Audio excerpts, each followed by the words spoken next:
eu quero trazer primeiro aqui uma explosão que teve recentemente, ontem, na CPMI do 8 de janeiro. Vocês acompanharam a fala do Felipe Barros, Adriles e Geisiane? Sim, sim, eu dei uma olhada lá. Teve uma... Isso. Então, agora saiu na revista Oeste que o filho do G. Dias, o general G. Dias, negociou encontro entre assessor da relatora e o general. Sim, houve essa relação, né, de mensagens que o colegiado obteve e que sugerem um encontro entre 3 deputados da oposição e Gabriel Dias. 3 dias antes do depoimento dele na CPMI do 8 de janeiro, o filho do general Gabriel Dias negociou esse encontro entre um assessor da relatora do colegiado, a Elisiane Gama, e o general. Nas mensagens que foram entregues à comissão e obtidas pela revista Oeste, o Gabriel disse ao pai que o Júlio e o Binho, não sabe quem são essas pessoas, entraram em contato com a Elisiane e que ela teria dito para o assessor conversar com G. Dias. Aí, meus amigos, é aquela velha história da conversa printada. Você vai trazer ele, o assessor, aqui? Perguntou o ex-ministro ao filho em 28 de agosto.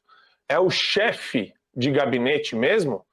E Gabriel confirma ao pai que, de fato, seria o chefe de gabinete da Elisiane Gama. Abre aspas de novo. O Júlio e o Binho entraram em contato com a senadora? Entraram em contato com a senadora, explicou o filho dele. Aí a Elisiane Gama disse para ele ir conversar com você. O Júlio vai me passar o nome da pessoa. Adriles, tem um limite para a gente ser tratado que nem trouxa, que nem idiota, que nem um imbecil total e completo. O que a gente está vendo nessa CPMI é a oposição, de maneira ainda muito elegante, muito sofisticada, apontando para esses descalabros. Isso daí deveria ser o suficiente para caçar a senadora Elisiane Gama no Conselho de Ética. Quer dizer, existe a possibilidade, existe esse trabalho pela oposição, porque eu vejo a oposição batendo muito duro, mas é um descalabro atrás do outro. É como se a situação, o governo e esse golpe que está sendo dado, né, na nossa frente, diante dos nossos olhos, nada consiga frear o abuso desmedido, né, desse quadro fático que se apresenta para nós e a cara de pau de todos os atores envolvidos nisso.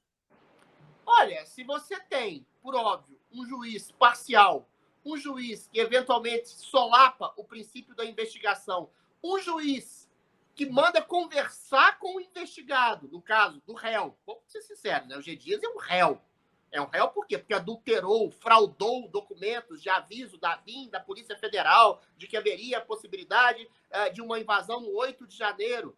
E aquela invasão beneficiou o governo da qual ele fazia parte. Ele era o braço forte, o sombra do Luiz Inácio Lula, e ele orquestrou aquelas invasões quando aquelas pessoas chegaram lá e indicou o caminho. Ou seja, enfim, é um homem que não é nem investigado, é um réu. Não está preso, porque a gente sabe como é a nossa justiça do nosso Supremo Tribunal Federal, que eventualmente prende só gente de direita e gente da esquerda deixa solta, livre, leve, para fazer o que bem entende. Agora, quando você tem a relatora do CAR, presidente da comissão, na verdade, a relatora da comissão de inquérito, parlamentar de inquérito, que está estabelecendo um conluio, que ela é exatamente uma amiga e parceira e aliada de Flávio Dino, que também é investigado por essa mesma comissão por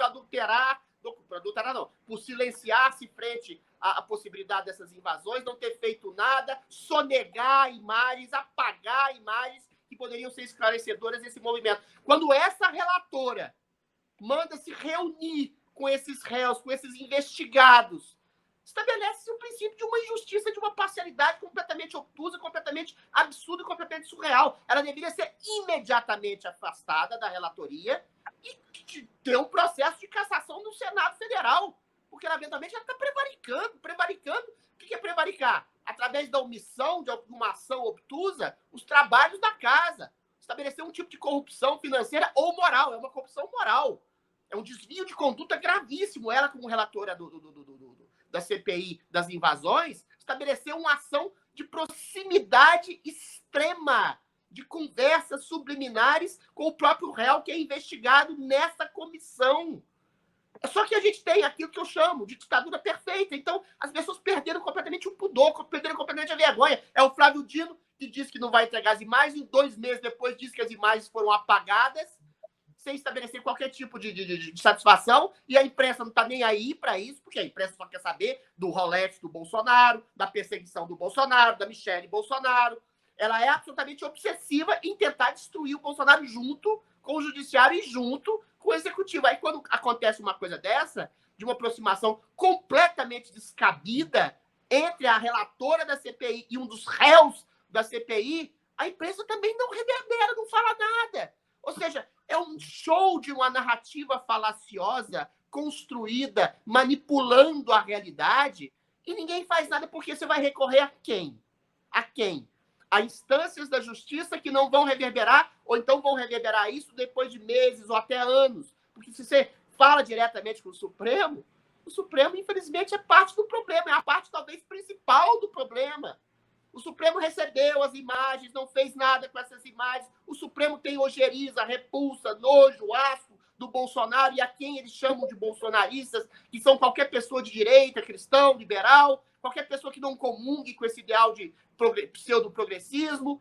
Então, existe uma parcialidade da imprensa, parcialidade do executivo, claro, parcialidade do judiciário, que permitem esse estado surreal de coisas. Aí a quem resta algum tipo de esboço de reação? Ao povo e aos representantes do povo, por óbvio, o Legislativo e o Senado.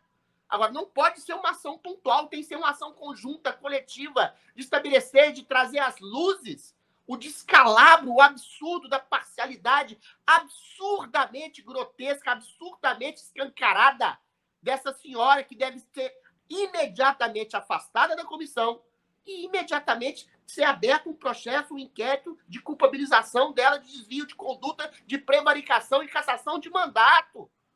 Agora, vão fazer isso? Ou vão se coadunar sempre, se alinhar sempre à narrativa do Executivo em comparsa com o Judiciário, que querem demonizar a direita e para isso serve qualquer coisa?